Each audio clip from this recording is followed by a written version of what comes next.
now ready to reconvene the 123rd meeting of the Massachusetts Gaming Commission.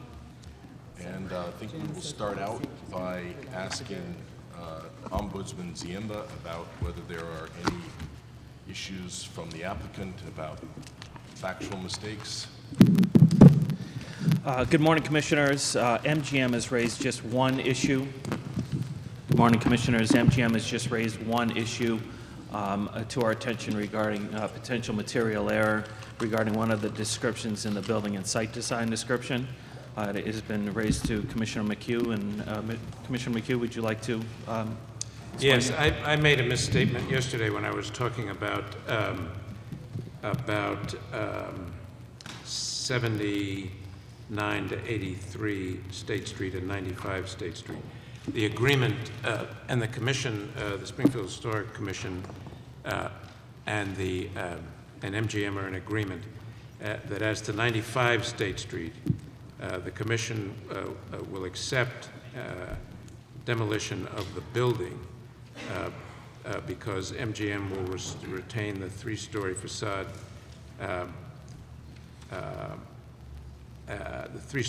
in the Art Deco lobby at 95 State Street.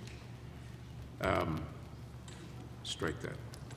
This is what led to my confusion yesterday, and I'm sorry that I just did it again. The commission will accept demolition of the building at 7983 State Street, since its facade is less significant than either 73 or 8589 State Street, both of which will be saved. So it's the 79 to 83 State Street building that will be demolished. Both the commission and MGM agree to that. Insofar as 85 to 95 State Street is concerned, MGM will take down the building, but will retain the three-story facade and the Art Deco lobby in that building, which really, I looked at it after the hearing yesterday, really is quite a wonderful Art Deco lobby. So that's going to be preserved, and that's the misstatement I made yesterday and made again this morning, but I hope now the record is clear. I have no idea what he's talking about. I'm sure it's right. Was that okay with you? Yes. Finally. Right, okay. And is that it, as far as you're concerned? That was just the one issue? Yes, Chairman, just one issue, yes. Okay. All right. Thank you, Chairman. Thank you. All right, then I think we are ready to move on to the fourth evaluation category, which is economic development, which is Commissioner Stebbins.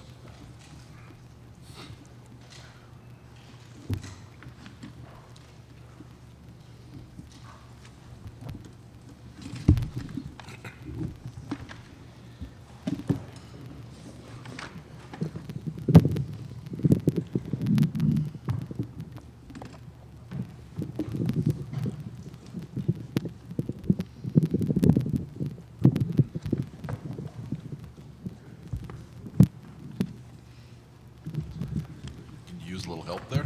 Jeez, technology challenge with a cord. Fingers crossed I won't have any clarifications from our applicant after my presentation, but you run that risk. Good morning, colleagues. I am charged with reviewing the economic development section of the Category 1 RFA2 applications.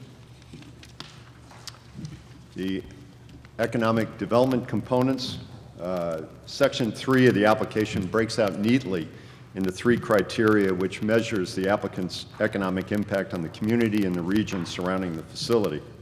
Coincidentally, these criteria are also provided in order of how they were laid out in the expanded gaming statutes finding and declarations section. Job creation will cover headcount, job quality, rate of pay, benefits, workplace safety, recruitment efforts, strategies for recruiting unemployed and underemployed residents. Supporting external business growth focuses on how the applicant plans to support contract with local vendors, both for construction and operations, through hosts and surrounding communities, purchasing domestically manufactured slot machines, and efforts to engage minority, women, and veteran-owned businesses for the design, construction, and operation of the casino. Regional tourism highlights how an applicant may help draw visitors to the region, partner with existing attractions, host additional events, and participate in a regional economic development agenda. The Massachusetts tourism industry, as I'm always reminded from one of my evaluators, generates close to $1 billion in state and local taxes, $16.9 billion in travel-related expenditures, and supports almost 125,000 jobs in the Commonwealth. My advisors and some of the stakeholders and supporters who helped with the evaluation. Here's a list. Evaluators come from within and outside the public sector, but folks who have active experience in labor and workforce issues, regional economic studies, and travel and tourism. HLT has been a critical resource in our evaluation process. We draw greatly on the experience that they have, also working with the financial projections with Commissioner Zuniga. Lyle Hall, who's joined us here today, is one of the founding principals at HLT, has been providing consulting services to the Canadian and international hospitality, leisure, and tourism industry for 30 years. Prior to forming HLT, Lyle was at KPMG's Canadian Hospitality, Leisure, and Tourism practice. And Carla Giancola, also from HLT, assists us, and she has tremendous background and experience consulting projects in tourism, gaming, and horse racing. Our approach. I organized this group of independent evaluators, again with experience in all areas of the application that we're going to review. I assigned a technical reviewer to be the primary reviewer for the criteria that corresponded with their area of expertise. Director Jill Griffin from the MGC staff, whose work at the Boston Foundation focused on workforce issues and small business development while working for Mayor Menino in the city of Boston. She and I reviewed all 3 of the criteria questions. We had multiple group discussions on the application, suggested possible ratings.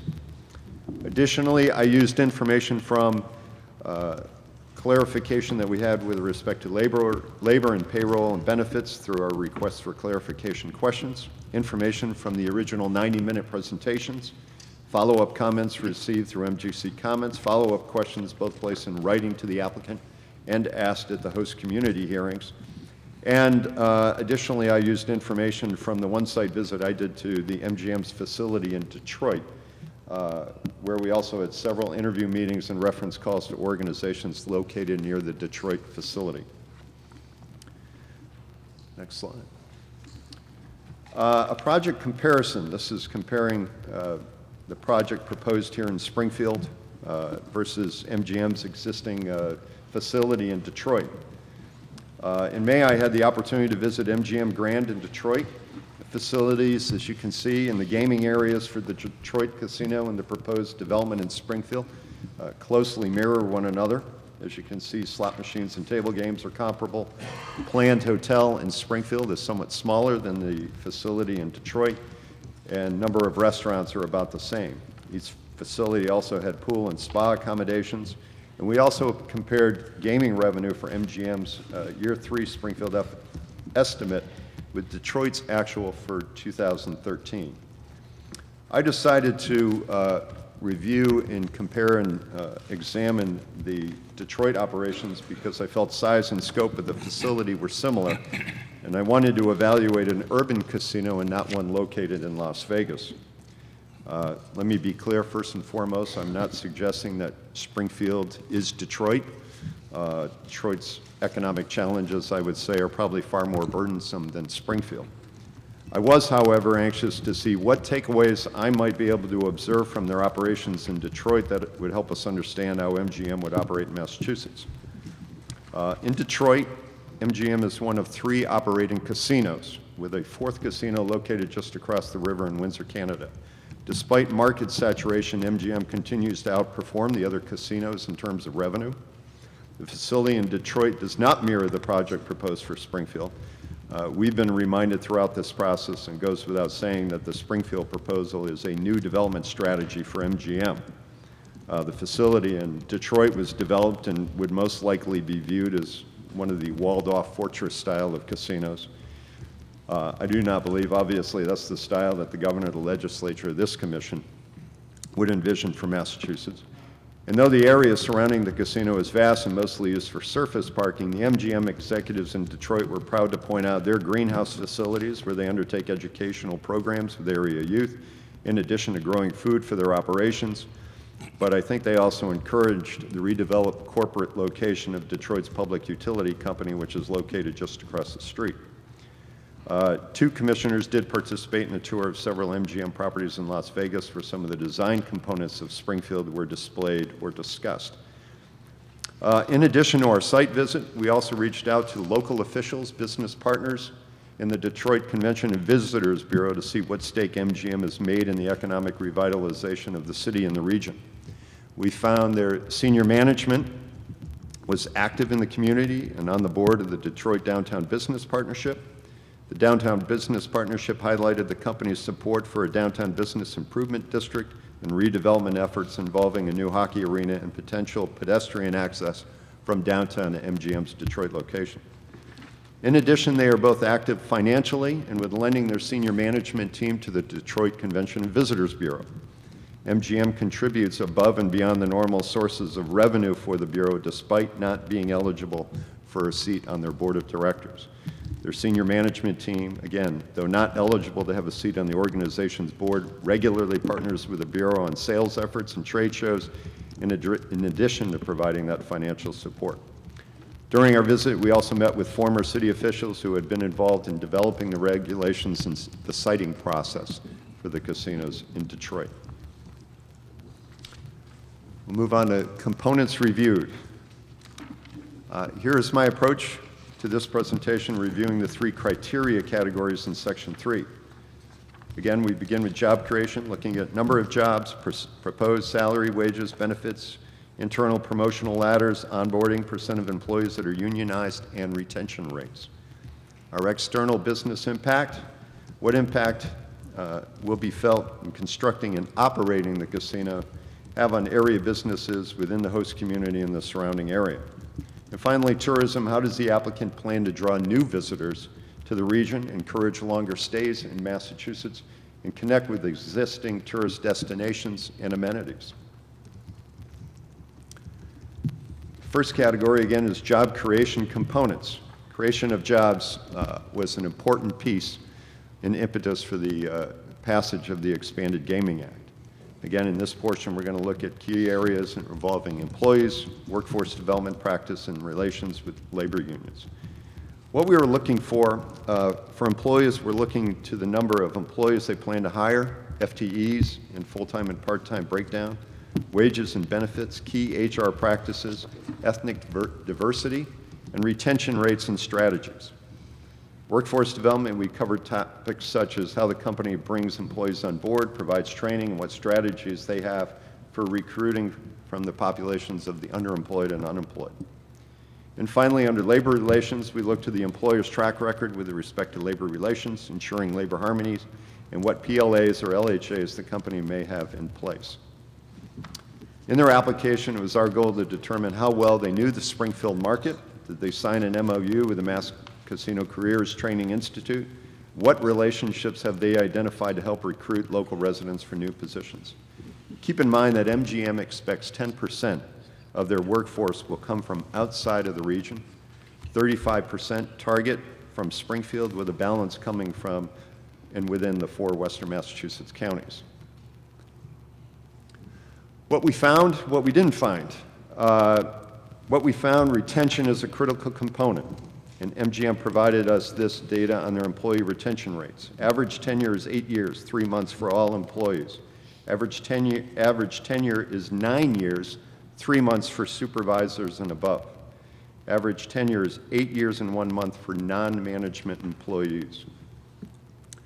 We also, again, we found the comprehensive benefit package, excellent medical. We found detailed description of the workforce development and employee career paths, good detail provided for onboarding, training, and development initiatives, workforce training initiatives through MOUs and a demonstrated awareness of the Massachusetts landscape for workforce development, great past experience with the diversity and hiring and employee progression practices.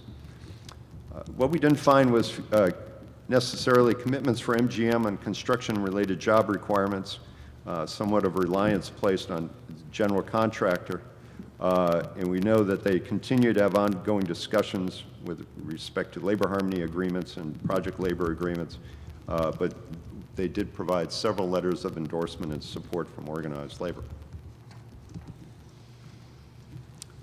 The MGM Springfield Job Summary, here's a breakdown. During our host community hearing and questions to MGM, they did not project any impact on employment coming from the likely expansion of gaming in the New York State.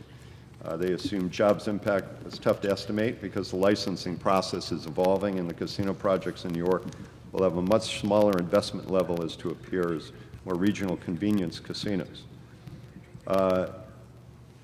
MGM has also had turnover rates that were less than the industry standards.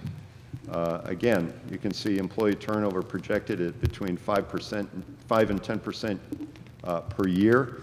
Their first year, though, they did project a somewhat higher percentage of turnover, and again, as we all have learned, that is typical for the industry as people begin to understand the job requirements and what it means to work in a casino operation. But you see payroll and benefits per FTE, benefits as percent of payroll is 51%, and the breakdown between union and non-union personnel. I want to just go back briefly and again do some comparison work between MGM Springfield and MGM Detroit. Again, to note that Detroit and Springfield are different based on economic indicators, including unemployment, but though the population size is different between the two municipalities and surrounding county, the age demographics and proportion of minority residents are somewhat similar. Sorry if that's somewhat tough to read. Move on to the next one. This is a diversity comparison. MGM, throughout their application, and I want to say even going back to the original 90-minute presentation that MGM made in Boston, Mr. Murren's remarks about the company's commitment to diversity, I think is exemplified in this slide. Highlights the company's commitment to diversity in Detroit. The middle bar graph is Clark County, which is Las Vegas. And I think it's also important to note, you can see that the employment population is diverse and mirrors the company's workforce domestically. You also see the breakdown between male and female employees at Detroit, Las Vegas facilities, and company-wide. I think it's a pretty impressive record of, again, their record on achieving diversity throughout the workplace. Our overall job creation rating, as you can see, is very good. MGM offers a high number of construction-related jobs. This development project will represent the most expensive private sector construction project in this region's history. We do remain concerned about the identification of a general contractor, certainly understand the business reasons for that, but that does translate if there is an onus placed on the contractor for also being involved in securing participation of the MBEs, WBEs, and VBEs, that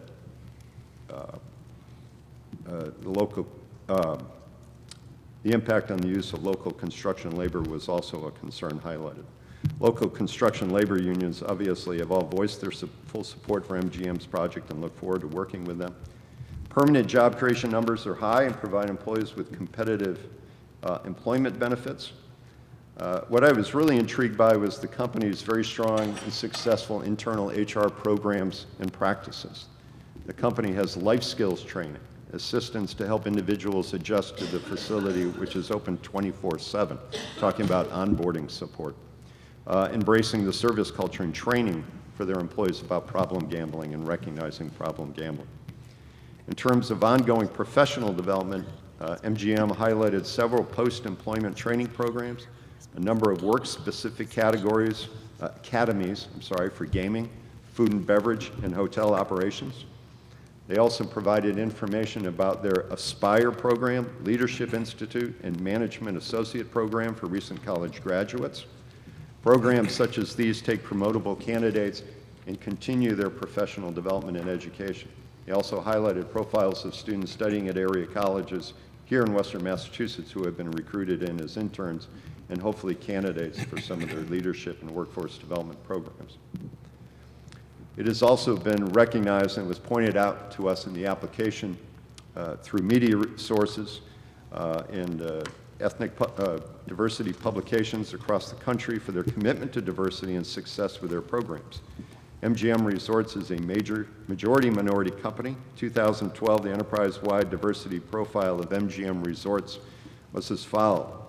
63% were minority employees, 50% were women employees, and the percentage of minority managers was 38.17% of the total 4,197 manager positions. Percentage of women managers was 42.89%. In efforts to provide leadership in hiring veterans, MGM provided to us in their application their detailed support with the Red Cross for a Boots to Business program to draw veterans to job and career opportunities within MGM. MGM also highlighted their workforce development efforts in Las Vegas, Detroit, the Beau Rivage Casino in Mississippi. For example, again, in reviewing their efforts in Detroit, they have identified several local organizations, as they have done here in Western Mass, such as LACED, if I pronounce that correctly, Latin Americans for Social and Economic Development, Detroit Hispanic Development Corporation, and Access, a local program serving Middle Eastern immigrants to the Detroit area. The company also partnered with several local Detroit churches to highlight career and job opportunities within MGM Detroit. The company has demonstrated a strong awareness throughout Western Mass about the workforce training landscape. Needed partners and local organizations that they plan to tap to recruit from and among the unemployed and underemployed.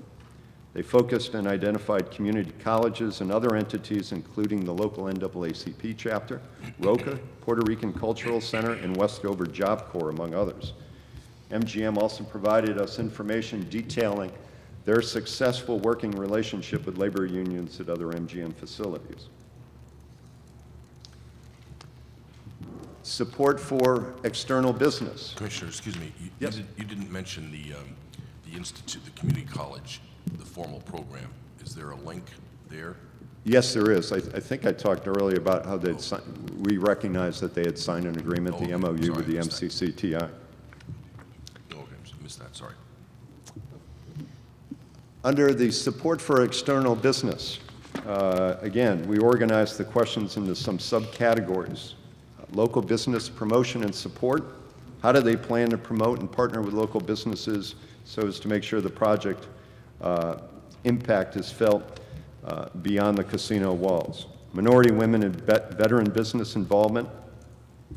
Obviously, we're all aware of the several references throughout the legislation about their involvement in the economic impact of casinos. Regional impact, both projected benefit for the regional economy in coordination with regional and local economic development plans. This was a question, the coordination with local economic development plans that we pulled out of the tourism portion of the application. And then gaming equipment, as we have found with all applicants, they needed really only to identify the domestic vendors of gaming equipment and slot machines. What we were looking for is past experience and plans for cross-marketing initiatives, extent of relationships with local suppliers and vendors, and arrangements to ensure participation from the local MBE, and VBE vendors that we know are highlighted throughout the statute, again, for the design, construction, and operational phase of the project. We are also looking for realistic, achievable, and experience-based implementation for creating those vendor partnerships and how vendors could be identified and supported. We also look to see how the proposed project ties in with local regional economic development initiatives. What we found, there was sufficient information provided as to a category breakdown of the $52 million planned to spend locally. MGM provided a list of local vendors that they have already had conversations with or completed agreements. They also demonstrated a strenuous outreach effort with presentations before economic development organizations from the 4 Western Mass counties. They discussed how they had reached a number of agreements with local businesses and proposed partnerships with local chambers and other economic development agencies. We did note, and we're somewhat surprised, but that by the time of the deadline in December when the applications were due, that MGM had provided just one formal agreement, and that was with the Berkshire Chamber of Commerce. MGM also used available data to help the Commission understand the landscape in Western Mass for available MBE, WBE, and VBE vendors and construction contractors. Again, as I highlighted, though we appreciate the company's pledge to diversity that appears widespread and is certainly a focus of their ongoing operational efforts, we recognize that MGM plans to place a great deal of the burden for engaging these contractors for vendors in the design and construction phase on their general contractor. That general contractor has not been identified at this point, as we pointed out, and going forward, we'll want to work with MGM to review their general contractor's experience, especially, again, with respect to utilizing these categories of vendors. In viewing some of the requirements of MGM's vendor program, we're somewhat concerned about whether requirements may preclude some small businesses from becoming vendors. The Commission in no way, I think, wants to seek to saddle MGM with vendors who cannot meet their obligations and appreciate the creation of a dedicated Springfield purchasing department. MGM did mention resources to assist local businesses and with expertise to help a vendor where they may be lacking. The MGM application and presentation also presents information on utilizing local products in the project's retail space, as well as planned use of retail space for existing local businesses. There was a strong emphasis on this part of the application, but specific details remain outstanding. We understand it may not be possible to identify what retailers they have confirmed at this point, but we do express some concerns about lease terms and would suggest for discussion that we'd be able to work with MGM to help them identify for us what percentage of their retail space is planned to be set aside for local businesses. Commissioner, so can I just confirm that last point? My understanding of the retail that they are building around Main Street is that that's that space that they are going to own and operate. Are you referring to the plaza that is referred to as? That's my assumption, and in our part of the application, they didn't focus on what specific parts of the facility were set aside for local retail. There was heavy mention of it, but not being specific as that's your part, or that this is part we're reserving potentially for our branded retail. Okay, and how are we ascertaining whether there's potentially onerous lease requirements, or I guess there's no details and the potential is there? Right. Thank you. Can I go back to another point? You've used your 2 questions. That's it. In the previous slide, you also mentioned we didn't find a level of sensitivity to address local vendors, and I always think about the role that we play when we, to license all of the contractors that are, right, or vendors that are going to be providing services to MGM. So is there a nexus to the regulations that we have that permeate down to some of these points? They shared with us some of their local vendor guidelines. I think there was some concern, again, not a heavy concern, because I think we have appreciated all their efforts to, they have had tens, I don't want to say hundreds of meetings, but they certainly have had extensive meetings with local businesses looking for businesses to either be vendors, retail space owners, products that they can incorporate into their existing retail. So we complimented them on the extensive, the extensive work to that point. I think it was Dr. Brown who raised a concern about some of those vendor requirement guidelines might be at risk of excluding a local small business vendor. So we raised that more as a caution or awareness flag more than anything else. I had a question too. You said effective use of the player card to work with local business. Can you expand on that a little bit? I didn't see that in the application. Your last bullet point there.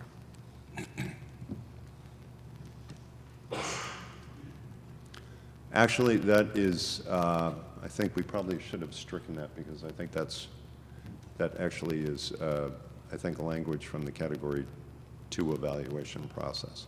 Oh, all right. Because I didn't particularly, this is not necessarily here or there, but I didn't notice that there's like the use of your M-Card points with local retailers or anything like that. So No. your M-Life.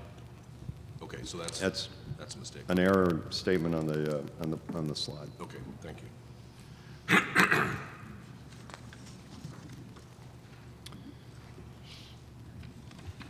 All right. Operating expenses, obviously, there's some information that we wish not to, which for confidentiality purposes, but I just wanted to give you a feel for how much of their operating expenses and how it somewhat breaks out in between operations, cost of sales, and marketing. Ongoing operation costs, the largest portion of the budget, typically is we fold into that energy, property taxes, repairs, maintenance, ongoing operating supplies. And you see the other two categories. Again, MGM is pledged to spend $50 million locally, or above $50 million locally with local area vendors. And again, compliment them on the outreach they've done to find potential local business partners. They did define for us in the host community hearing, local is beginning with Springfield as the host community, expanding outward to Hampden County and then to the 3 remaining Western Mass counties. Similar to our Category 2 license award, we'll ask MGM to work closely with our vendor advisory team and draw on local chambers, banks, other organizations to support their efforts to help MGM find local businesses for their needed goods and services.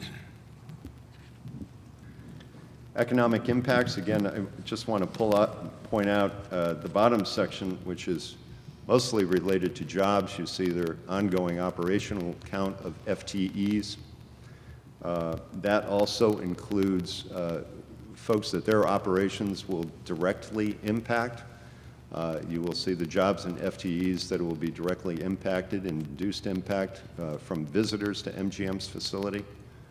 And those totals, again, both direct and indirect, and a total induced and direct in the bottom right-hand corner. Commissioner, what's the difference between the operations and the visitors' FTEs? Are those people who work to support the operations versus those who may be interfacing with the customer? The operation job FTE countdown direct is both MGM's employee count and direct jobs that they impact from people that they're buying goods and services from locally. The visitors' direct impact is the number of jobs being impacted by visitors. So the gas station where visitors come in and purchase gas from, those are their estimates with respect to, those jobs that will be impacted or created from the visitor spend. And then from where they buy gas and who the gas station might do business falls into the second column of the indirect and induced. Thank you. Finally, the rating for support for external business. Again, these bullets cover findings from the questions 14 to 23. In this category, we ranked MGM as sufficient, very good. Again, haven't touched on it, but as we know from Commissioner McHugh's presentation, the company does not intend to have a large performance space within their footprint. They have engaged in business partners and relationships to tap into existing downtown and regional venues to create and connect with entertainment and sporting events to help draw visitors to the city and as a way to reward their customers and visitors. A point I also want to draw particular attention to is the third bullet. During our review of the Category 2 applicants, we did not find significant connections between the slots parlor proposals and existing economic or regional development plans. For this application, I feel that MGM really successfully connected with their components of their project with the needs and strategies identified in several local economic development plans, and want to thank them for their extensive lengths in detailing those connections. We scored MGM's efforts with respect to this question as very good to excellent. Just for a couple of examples, Pioneer Valley Planning Commission has a plan called Plan for Progress, a regional economic study. It's about a 20-year ongoing planning effort with updates. In the plan for progress, strategies encourage reinvestment in urban areas, focus on diversity, and promotion of the region's tourism and industry cluster. City leaders have also focused on priority development projects that are not walled off from the downtown and use the tornado in their plans as a transforming event. The city's citywide development plan, which was created months after the 2011 tornado, also highlighted use of the city's focus on redevelopment vacant properties and buildings and building off the city's physical aesthetics and infrastructure. This rebuild plan for the downtown Springfield area focused on new housing opportunities, which we know correlates with their 52 units of market rate housing, community institutions, their partnerships with City Stage in the Mass Mutual Center, and expansion of commercial and retail, all, again, local strategy points which are being played out in MGM's proposal. As I said, MGM points out these strategy connections in a convincing fashion. Again, we didn't really see these connections and relationships in the Category 2 applications, but it was certainly strong here and well represented in MGM's application. Their approach to vendor development is marked with considerable outreach again. Though we have some concerns over vendor requirements and excluding some small area businesses, we do feel there was substantial outreach on the part of the applicant, and I think that bodes well for their success in that area going forward. We'll move on to tourism. Again, under regional tourism and attractions, we group questions into two subcategories: tourism and regional promotion and other amenities enhancement and business strategy.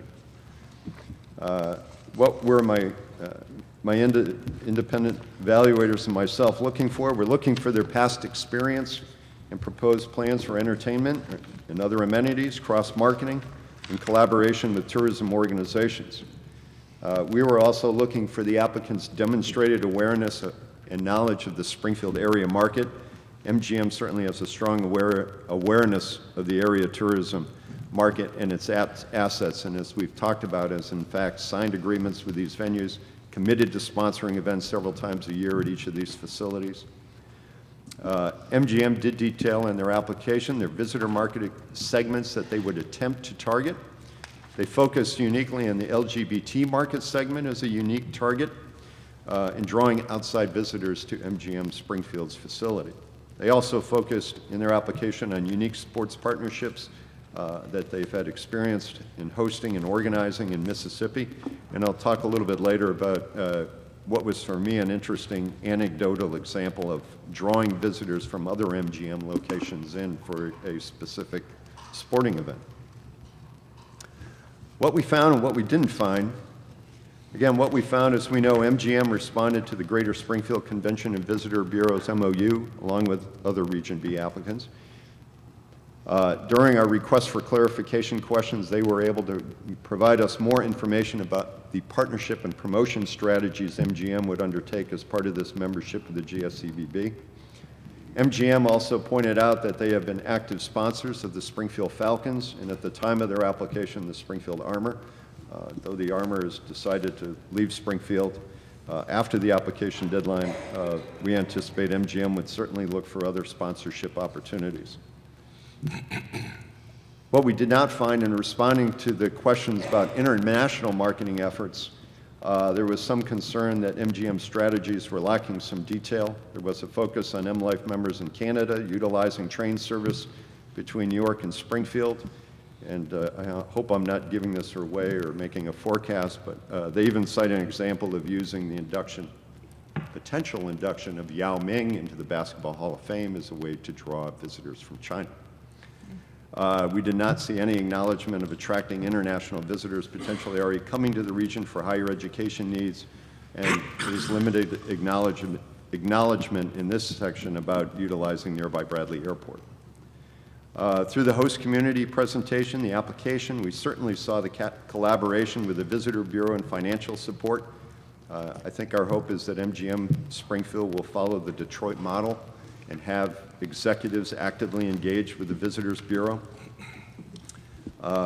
Again, we were looking probably for more detail with respect to commitments in those cross-marketing and promotion strategies with local and regional assets, and specifically how MGM's customer base may be part of those promotional strategies.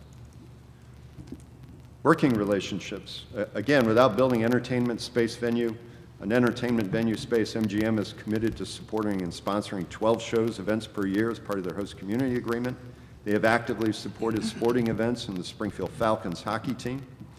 We are also impressed by their collaborative efforts to host sporting events at other locations, and how, again, anecdotally, this was a great example I thought they pulled out. I think it was the University of Michigan football team was playing a bowl game down near their facility in Mississippi, and they actually reached out to MGM patrons in Detroit, put together a package of how they could have tickets to the game, got them down there by plane, and then obviously put them up in their Mississippi facility. So it was a great way to, again, show off the assets and utilize the assets of MGM around the Just country. got to get UMass to a bowl game, though.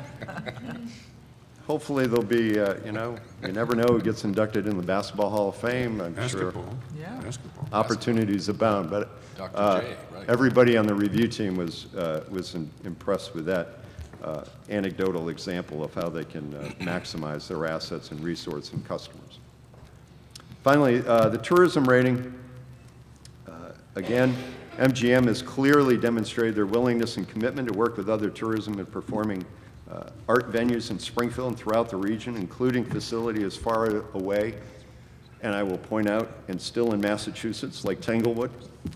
They have chosen not to construct their own entertainment facilities, so maximizing use of existing venues will encourage casino patrons to explore the city. We obviously have also talked extensively about their trolley system and how that will get visitors around to other amenities and assets here in the Springfield area. Many of these partnerships were heavily detailed also in their supporting external business and job growth portion of the application. For additional amenity support, they've committed, as we've referenced before, to capital improvements at the nearby Riverfront Park, a new pavilion at the city's golf course, and other community enhancements. MGM helped clarify the services in partnership with tourism agencies through our clarifying questions. There's certainly some cross-marketing strategies, and they suggest or propose, but there was limited detail of how they may, again, utilize their existing customer database to help cross-market amenities throughout the region. Again, we found MGM's international marketing initiatives lacking some detail and failing to highlight some specific strategies with statewide entities such as Mass Office of Travel and Tourism and Massport. We know they have had conversations with those agencies, so certainly it's not lost on them the importance of partnering with those two agencies, again, to help draw new visitors to the region. We'll hope they will continue to explore those opportunities to maximize existing international visitation in the region. Just some final thoughts. Again, MGM has demonstrated ability to develop and operate the Springfield facility, Springfield Casino. Their human resource commitments are strong. Salary and wages, benefits, workforce development efforts, minority engagement and diversity is exemplary. Their role in economic development and support was demonstrated certainly through their HCA as well as their past experience. And again, I point to their operations and involvement in Detroit is a model of their experience and how we hope they will be engaged in the region. Impressive contributions to local infrastructure, support of existing institutions, openness to working with local tourism, business, and economic development entities. I briefly want to touch on some potential license conditions for us to consider as kind of a wrap-up to this section.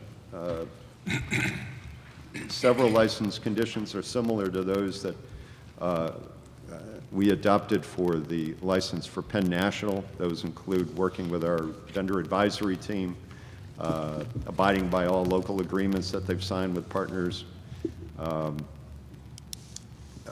when they need to get their affirmative marketing plans for both design and construction phase and operational phase into the commission for our approval. We also would, I would also suggest that we continue to work with MGM, have them report to us upon their selection eventually of a general contractor and make sure that we meet to review the MBE, VBE, and WBE commitments. Also, again, require MGM to provide us with a plan to outline the retail square footage that they envision to make available to local and regional businesses. And then finally,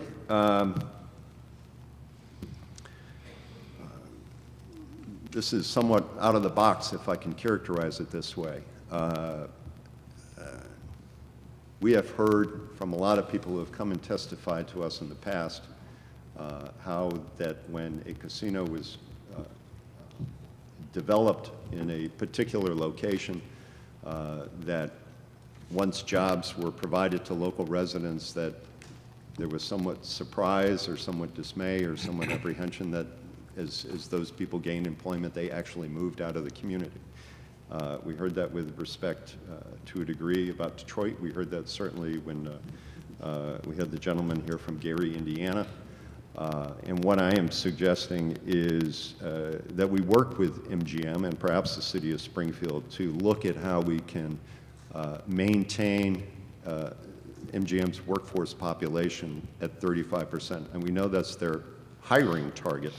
But we want to see if there's a way that we can work cooperatively with them and also with the city to see how we can maintain that same level of the workforce population going forward. You might explain a little bit more about what happened in Detroit. That's a really interesting. Well, again, Detroit is an interesting example. And again, we looked at Detroit not only because of the comparable size of the facility, but certainly Detroit was experiencing higher rates than Springfield in terms of unemployment. MGM, the other casinos, through legislation came in, were established in the city of Detroit, and even though there was great success in hiring local residents, again, I think, you know, and I can't quantify this with a certain percentage of those employees that, because for most part it's mostly anecdotal, but you do hear comments and points of view from the local officials of people that were hired from within the city at some point moved out of the city. As soon as they got financially stabilized, they left town. Right. And again, we heard that very direct and point blank from the gentleman from the Gary, Indiana Convention and Visitors Bureau who addressed this commission well over a year and a half ago. Again, the city is, and MGM have agreed to this 35% hiring requirement.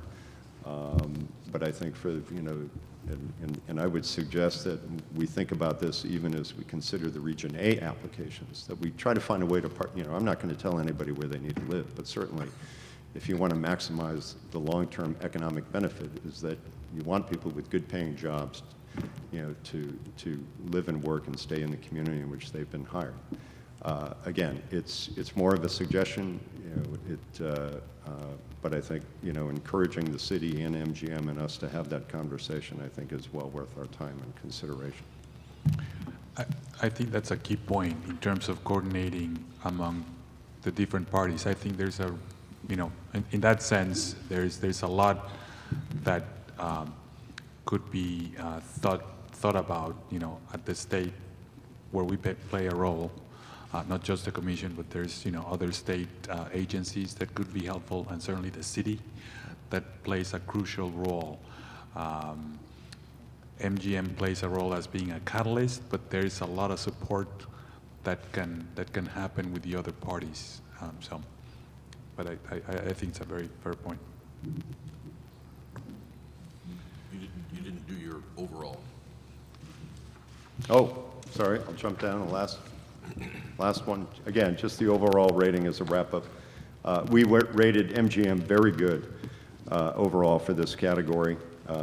Job creation, again, very good. External business and tourism, both sufficient and very good. And I would suggest that it probably would not have taken too much to lean more towards a very good rating in both of those two categories. So we've rated them overall very good.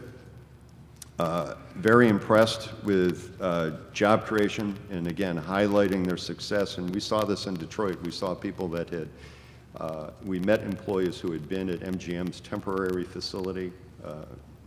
Michigan allowed the establishment of temporary facilities, who were with them at the temporary facility, and again, moved across the street essentially when the brand new MGM Grand was built.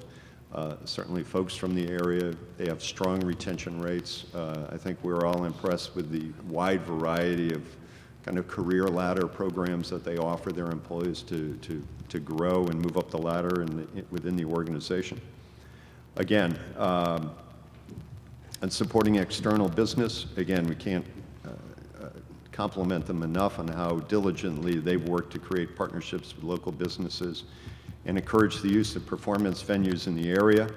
Again, if we have any level of concern, it's looking towards, we know they have a strong record on diversity, but without a general contractor named, I have a concern over, again, making sure that we're aspiring to some of the MBE, WBE, and VBE participation goals, again, above kind of what the standards are set by Administrative Bulletin 14.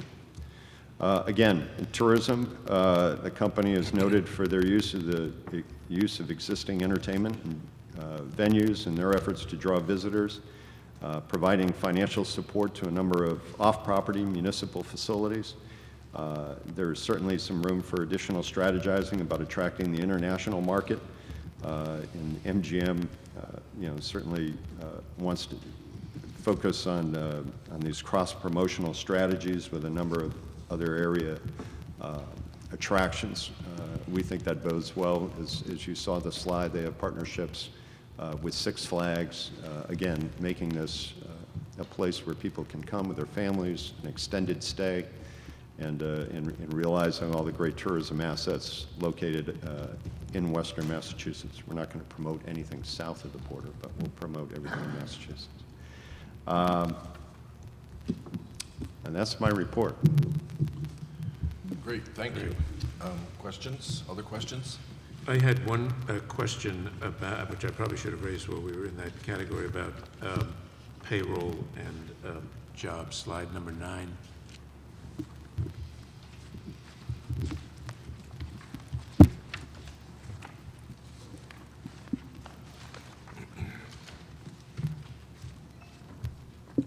I thought it was slide number 9. That's it. Yeah, that's up there now. Payroll and benefits, $55,122. Benefits are 51% of that, so the cash component of that is about 36.5, right? Is that how that works out? Yes. And how does that compare with? Is that something that was compared with local regional wages? We did not. The overall does compare favorably with local wages, according to you? Yes. Okay. Do we know what the benefits consist of? Do they include things such as uniforms? The benefits are a combination of statutory payments, which I won't go into the percentages. I think that's Right. probably redacted. The majority is medical, and the medical benefit piece is very impressive. Do we know whether the 55 is a mean or an average? It is an average. It's I the mean, a mean or a median? It's the simple division of the total wages and benefits divided by the number of By the number FTEs. of employees. And do we know how many of the 2350 full-time employees are in fact full-time employees? Full-time equivalents are in fact full-time employees? The exact number is in Appendix A of the roll-up report. I think it's somewhere north of 80%. Somewhere north of 80%? Yeah, it was like Okay. Okay, good. 2,000, 2,300, Yeah. 2,300. Okay, thank you very much. Okay. Thank you. Commissioner, I had a question. You had a bullet point. Marketing relationships tend to focus more on funding than active involvement. Could you expand on that a little bit? Yeah, that was a point raised, again, is there's been a little lapse of time between when the application was due and as we've been reviewing it. But it was just a concern raised by Betsy Wall that she felt it's nice to have the financial commitment, and I think MGM and the Greater Springfield Convention and Visitors Bureau has talked about that. But what she didn't see was, active engagement of MGM executives, which I think would be helpful to the ongoing support to the Convention and Visitors Bureau. I did go back, I reviewed the tape.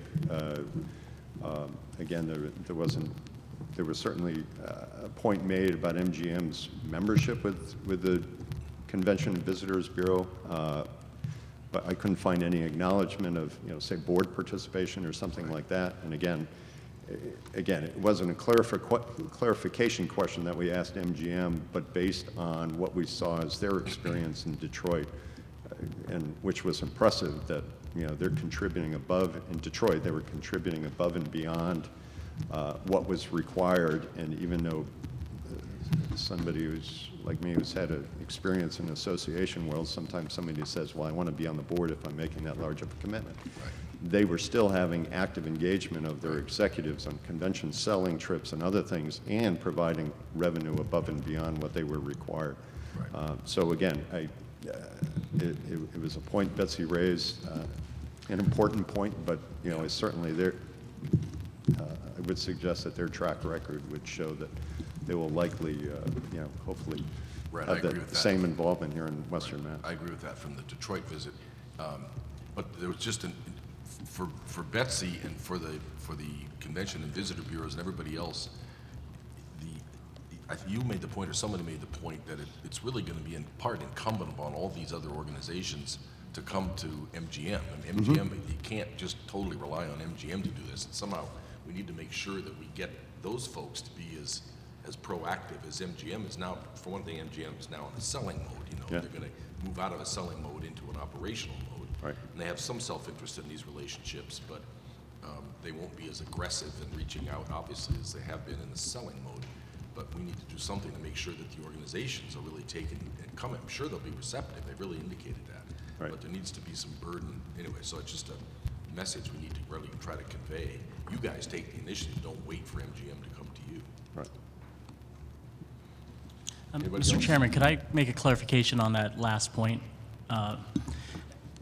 Our MOU with the Greater Springfield Visitors Bureau, I recall, and I'd be surprised if it's not in the document, but I specifically remember the negotiation where I asked, as part of our financial commitment in that partnership agreement, that we have a seat on their board, and they made a commitment to provide a seat on our board to our senior management. So that point is very well taken, and it's something that's important to us, that we have an active role, not only in funding, but how that funding is spent, and in collaboration with some of our campaigns. So to the extent that that wasn't in the document, putting it on the record that was part of the arrangement, and that's something that's important to us. I think he was talking about Detroit, where he was impressed. We were impressed that that MGM did not have formal representation on some of the key boards, yet nevertheless was going out of their way to be actively involved.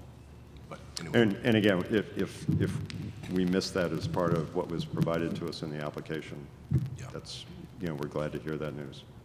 And I'll be lucky if that's my only clarification.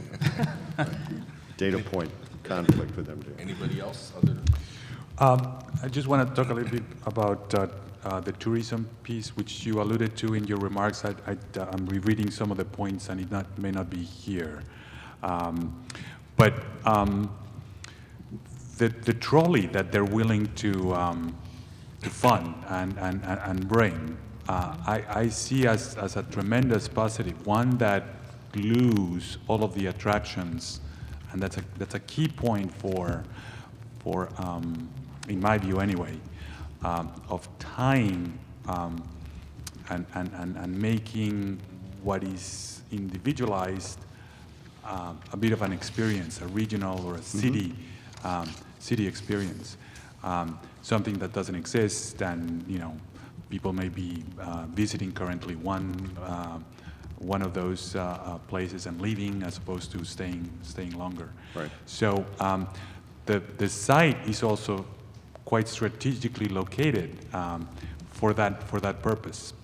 It's really in the center of, and it would make sense that they try to tie all those amenities. Was there much discussion or consideration given to as you work with the tourism rating to that piece? Are you referring to here in Springfield, the trolley system to get people around to the different amenities? Yeah, I'm referring that as a key component, in my view anyway, to really enhancing the tourism. Right.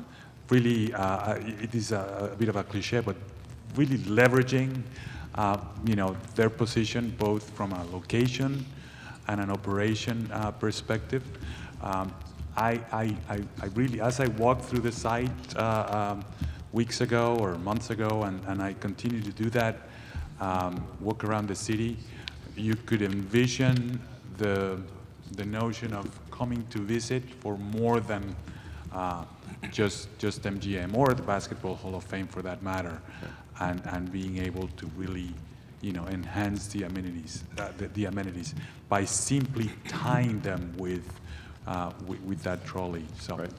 I think our whole group viewed that as significant. Again, it's been conveyed to us several times as to what a different strategy and approach this MGM development is compared to their other properties. It's outward looking, and that's, I think that's reflected in multiple access points, places for the public to engage without necessarily having to go on the casino floor. Their connections to all these other amenities to boost visitorship, getting somebody who maybe comes for Hall of Fame induction weekend to stay a little bit longer, and enjoy both the amenities at the MGM property as well as, the amenities just around the city. And I think they also point out in their application, or the host community agreement, they're committed to having MGM employee days at several of these facilities.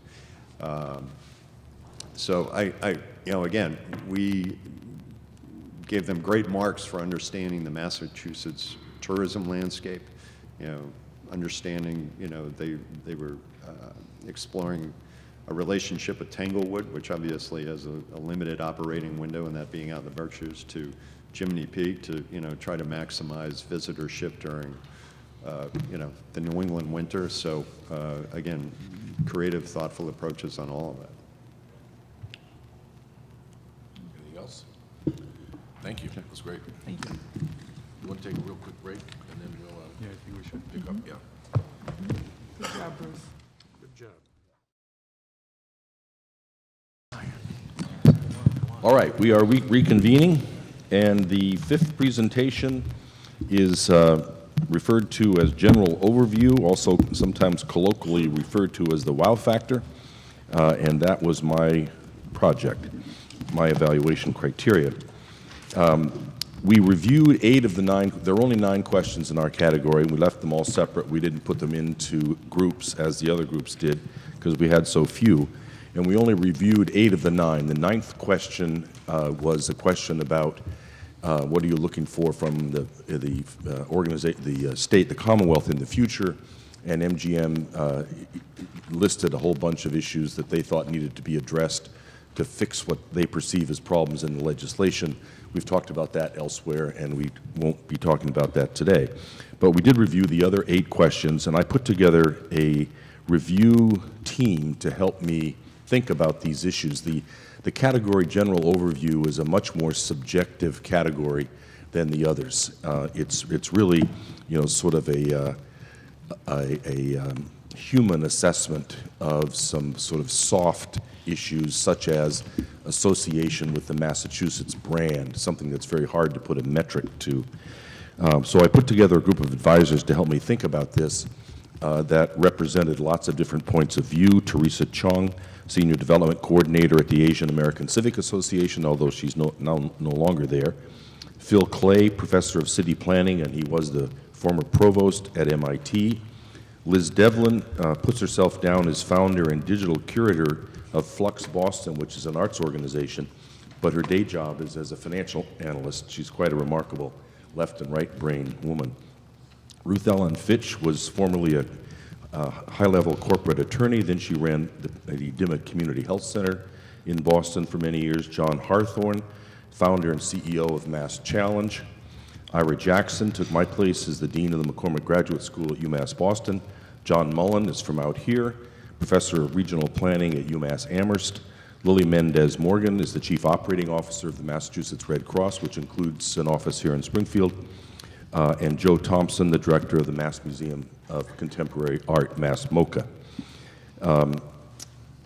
We reviewed the application materials in some detail.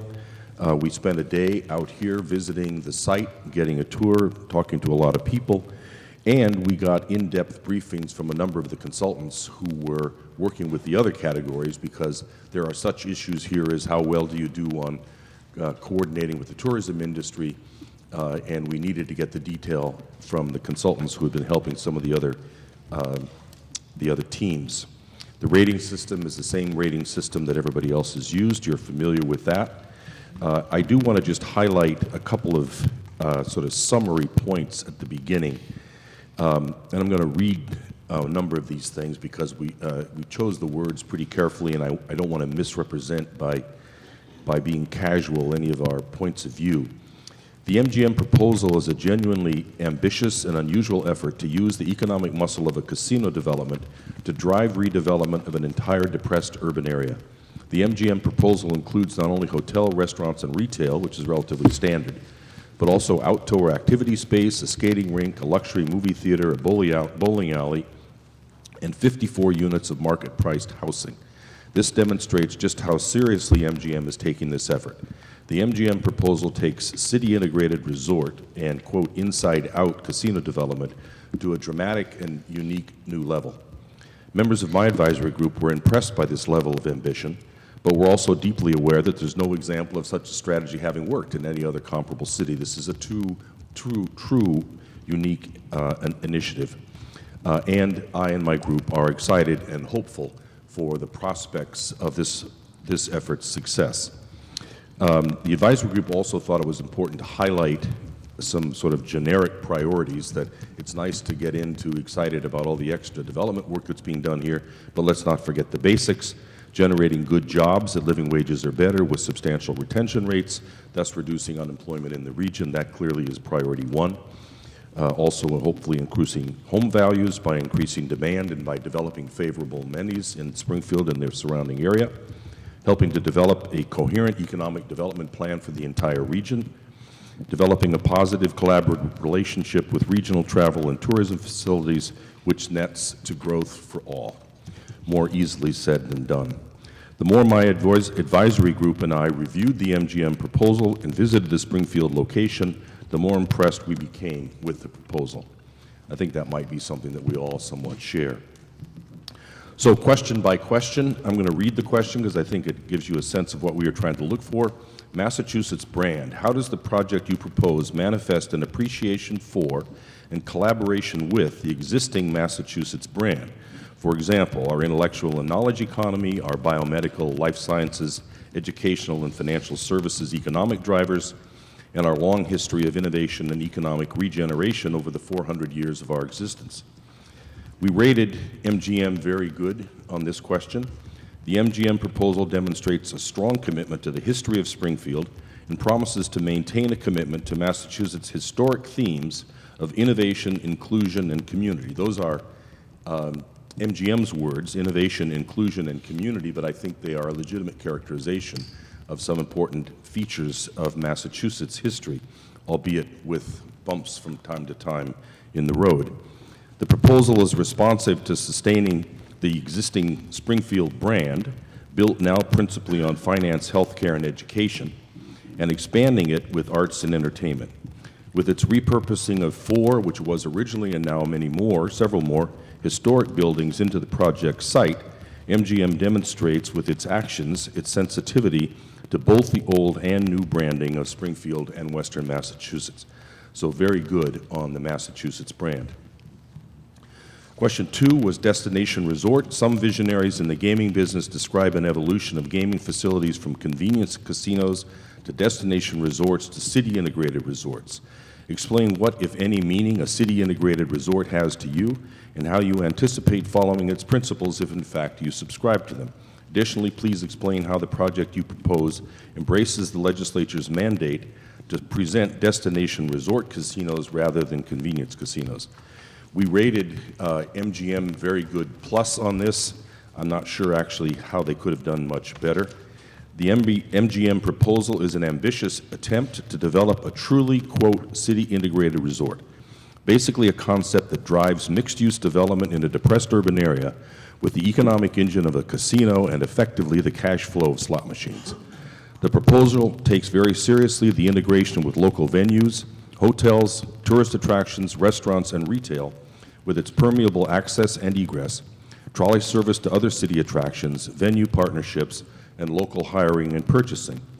The project is appropriately realistic on attracting most of its customers from a relatively nearby radius. It's straightforward about that, including many people from Massachusetts.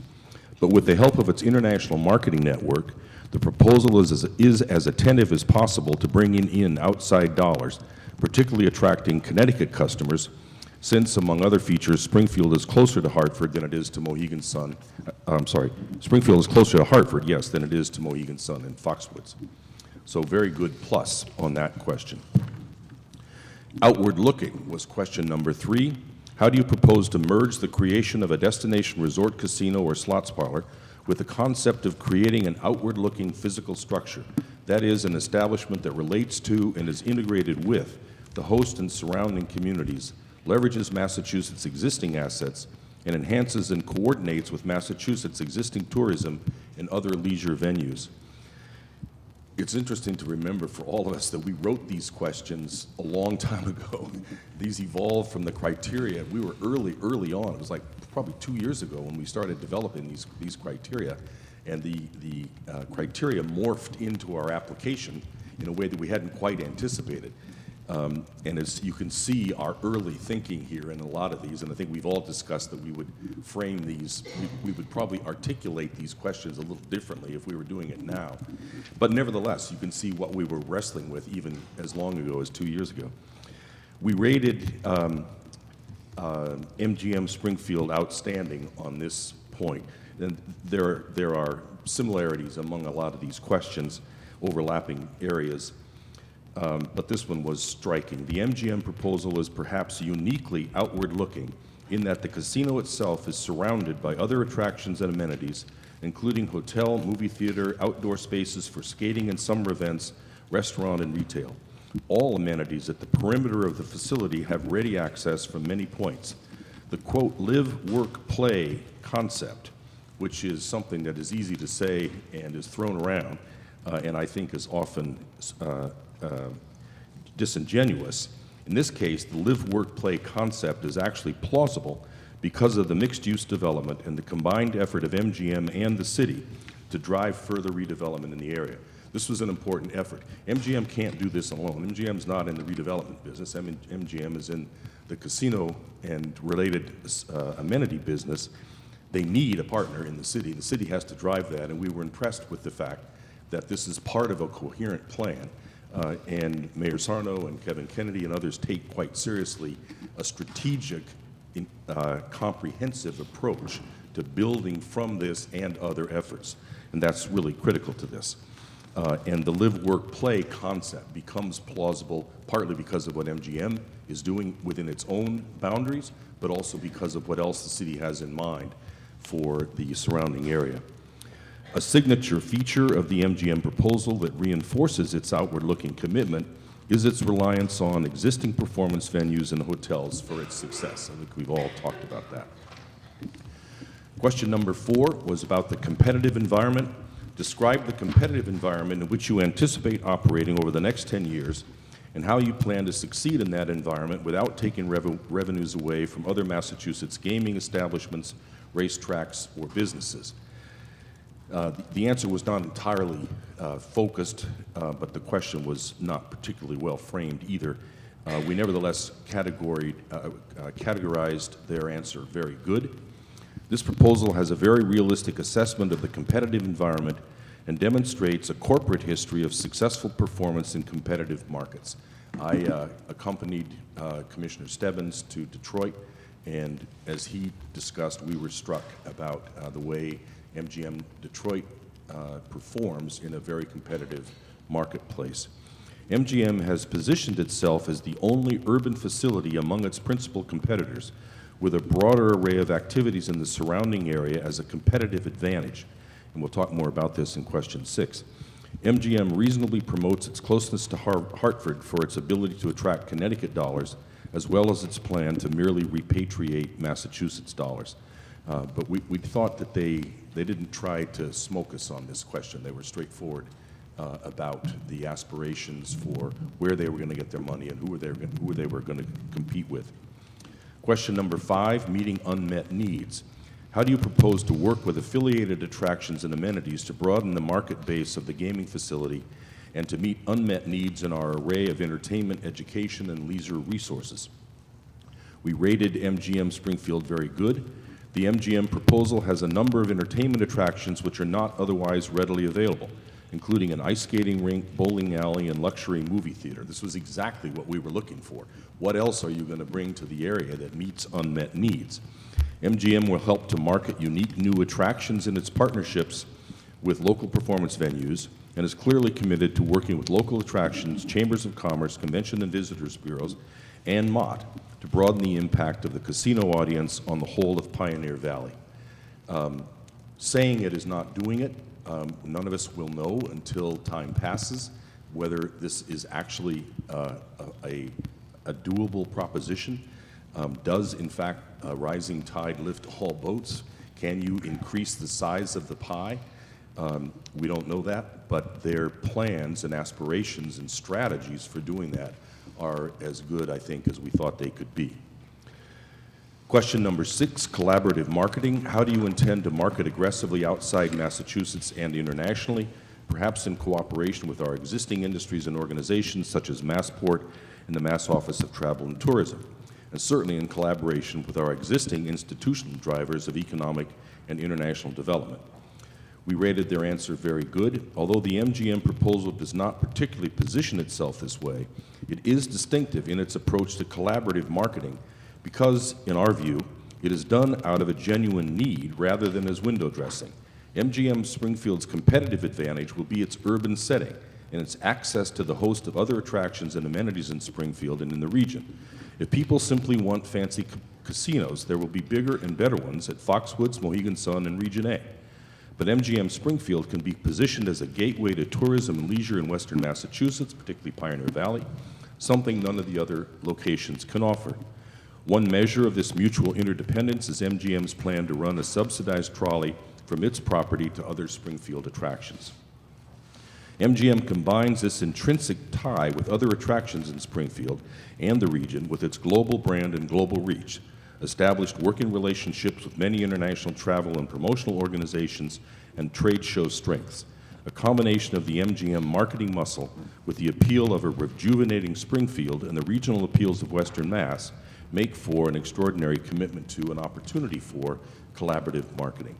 This was a really important point, that it seemed to us that they believe that their success is partly at least contingent. I mean, convenience is going to be a part of it. There's going to be a lot of people who are going to come to this facility because it's closer, we all know that. But on the margins, it seemed to me that they really believe that big success will be in part contingent upon their ability to market the entire area. Really interesting and important point. Question number 7, diverse workforce and supplier base. Describe your commitment to a diverse workforce and supplier base and an inclusive approach to marketing, operations, and training practices that will take advantage of the broad range of skills and experiences represented in our Commonwealth's evolving demographic profile.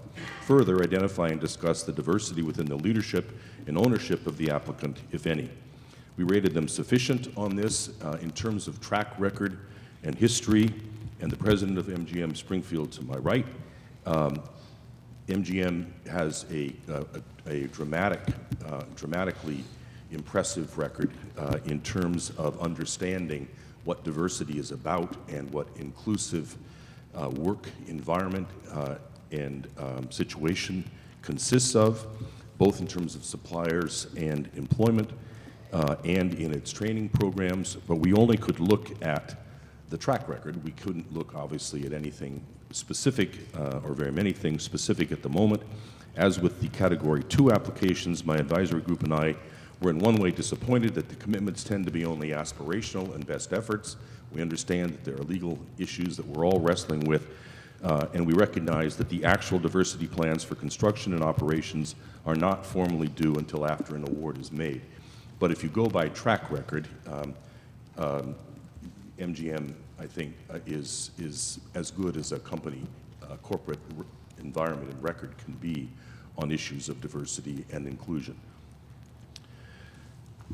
Which is a point, I think, that somewhere along the line, all of us might want to make to the rest of the world. Is there are features of this company, but also other of the companies that we are dealing with, which are unknown, and this is unappreciated, and this is one of them. Question number 8, broadening the region's tourism appeal.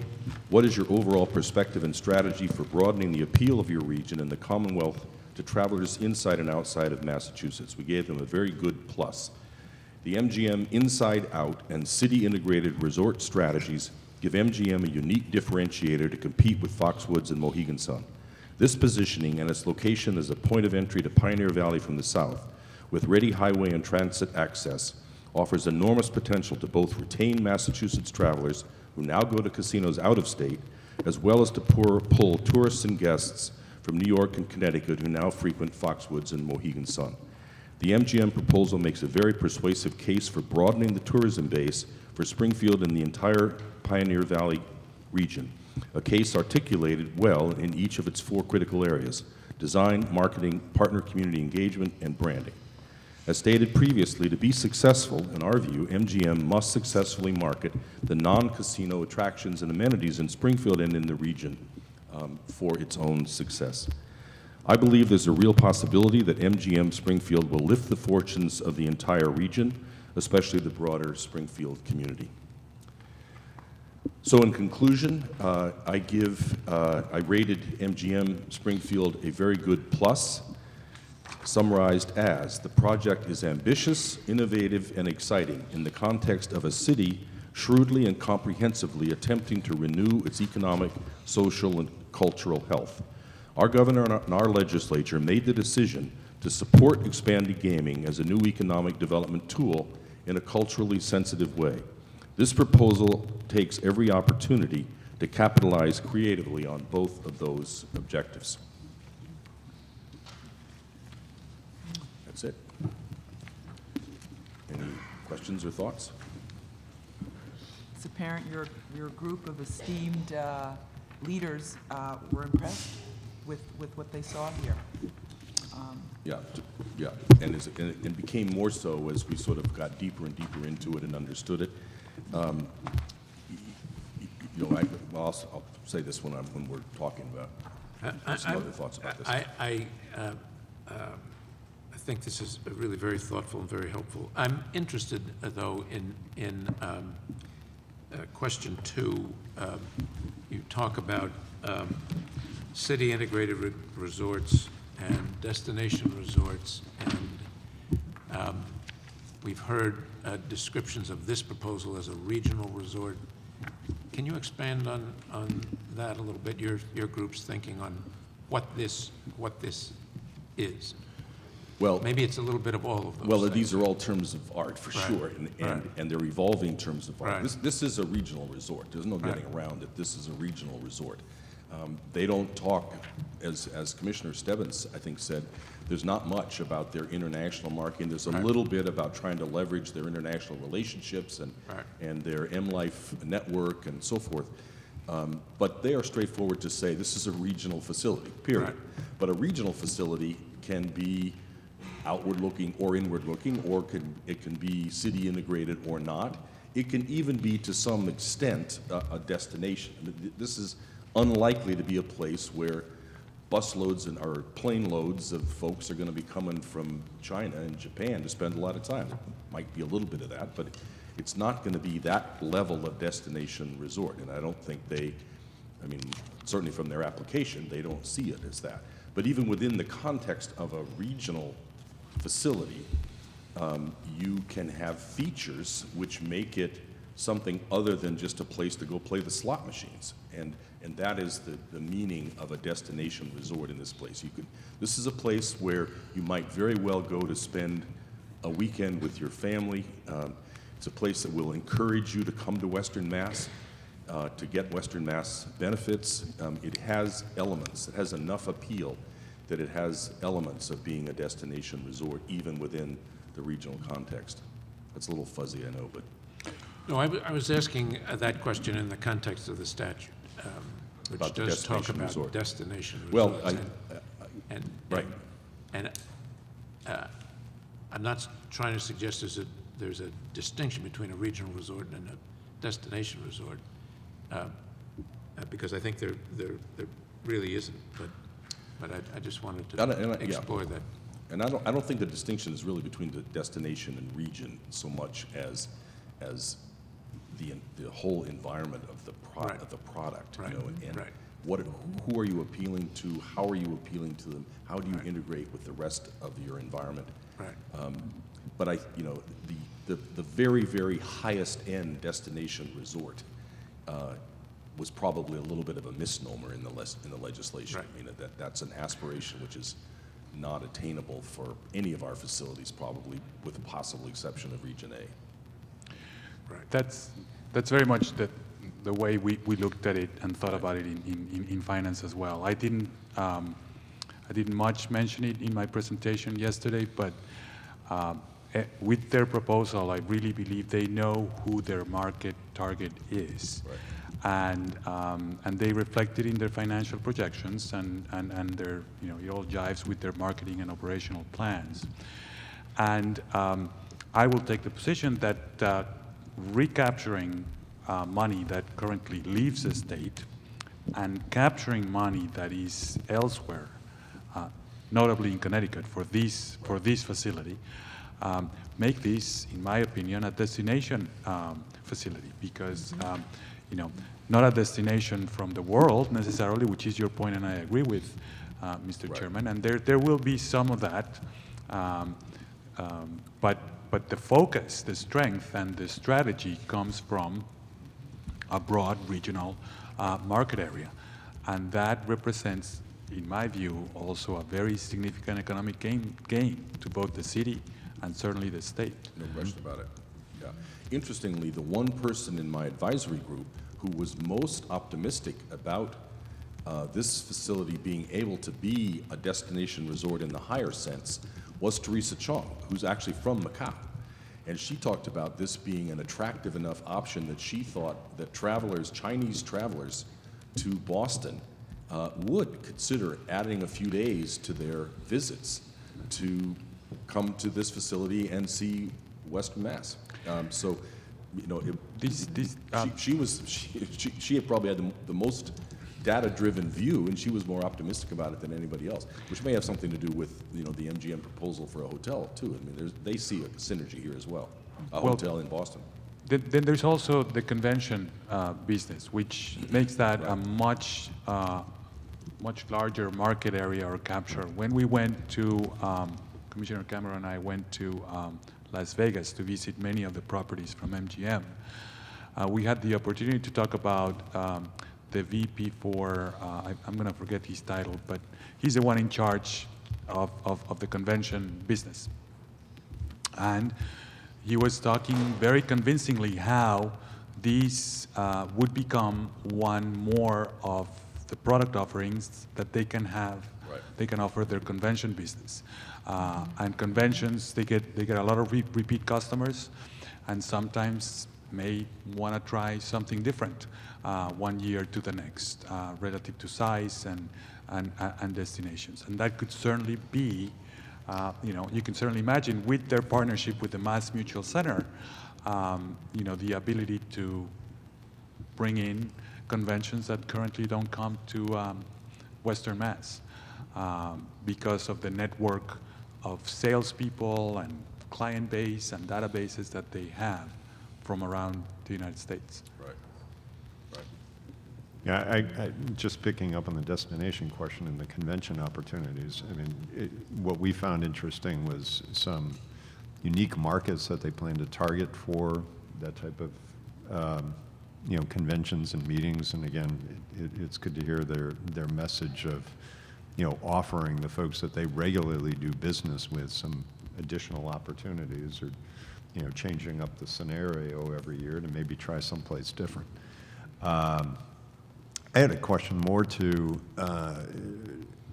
how you work with your group, and I should have probably asked this question, the first time you reported when we did the Category 2 applications, but do you find, because of the diverse background of the people of your team, that some people tend to focus in and participate more in discussion on certain questions than others?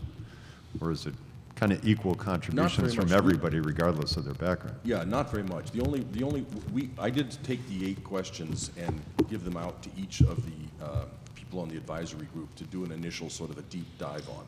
And Ruth Ellen Fitch took the diversity issue, and she has always and still is very, very sensitive to, will we be able to accomplish the mission of employing really hard to employ demographic groups. And because of her life experience and her work at DIMIC, she's particularly concerned about, young to middle-aged African-American men. And she's, for her, that is a cohort which is deeply problematic from lots of standpoints. So she focused quite a bit on this, and I actually had her talk with Jill, our Director of Diversity and Supplier Development, to give some other thoughts. But except for Jill, no, everybody looked at, I'm sorry, except for Ruth Ellen, everybody reacted, generically across all. It was very interesting because the different perspectives had brought different reactions from people, and different life experiences made it for a very rich conversation. But there wasn't any particular focus by people because of their background, other than that one. And Teresa Chong, was able to talk about the Asian market with a little more authority. Being an immigrant from China, from Macau, she was able to talk about the Asian community with more authority than anybody else. Anything else? Thank you. Thank you. Thank you. Thank you.